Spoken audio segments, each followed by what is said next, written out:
My perfect sister made false accusations against me because I refused to supply alcohol for her party. My parents decided to take a vacation to ski in Aspen and let my sister watch the house for them. They told her no parties, but that was a rule she straight up ignored. A day after our parents left, my 18-year-old sister started sending out invites to a party. And she was promising free alcohol. I didn't see that post just yet.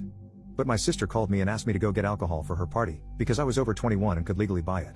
She also wanted me to pay for it and said she'd invite me to the party and introduce me to an easy girl in order to pay me back. I told her that I wasn't going to break the law to make her happy. She should never have told people her party would have alcohol. She screamed at me over the phone that I was ruining her life, and that she couldn't take back the invites now that they were all over her Facebook. I looked at her post and face-palmed. I told her that what she did was really stupid, and she and her friends were all underage. So it's illegal. She tried to say it'd only be illegal if I narked on them. I said I wouldn't narc, but I wasn't going to buy her booze either. She screamed at me some more, so I hung up the phone. Well, that night my sister had the party. And someone called the police for underage drinking. After being arrested and confronted by police later on, my sister threw me under the bus and said that I'd supplied the alcohol she was using. Turns out she actually broke into Dad's liquor cabinet, and thought it'd be better to frame me for her crime. Police came and arrested me at my apartment the day after the party. They seemed already convinced I was guilty, and didn't really listen to me when I said I was never there. But I willingly cooperated with them. At the station I told them the whole story, and got them to look at my sister's Facebook post. Thankfully there were a few people there who listened to me.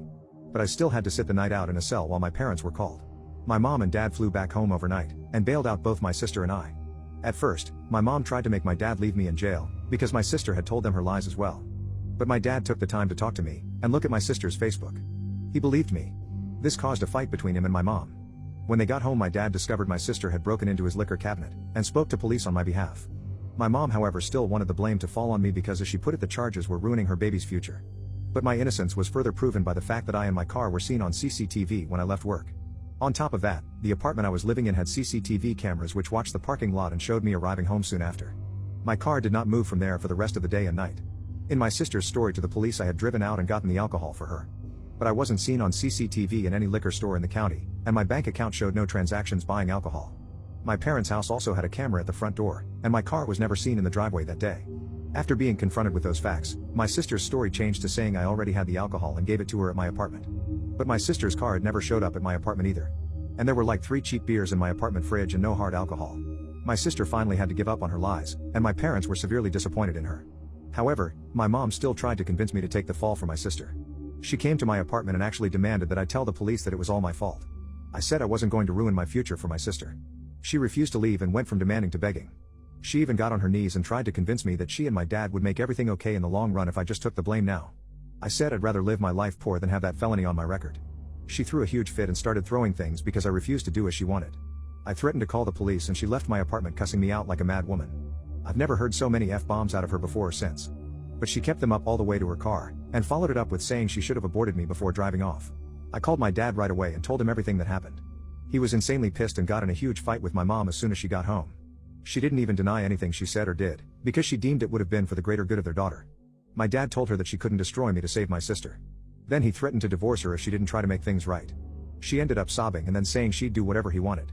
My dad said that it was couples and family counseling, or it was divorce.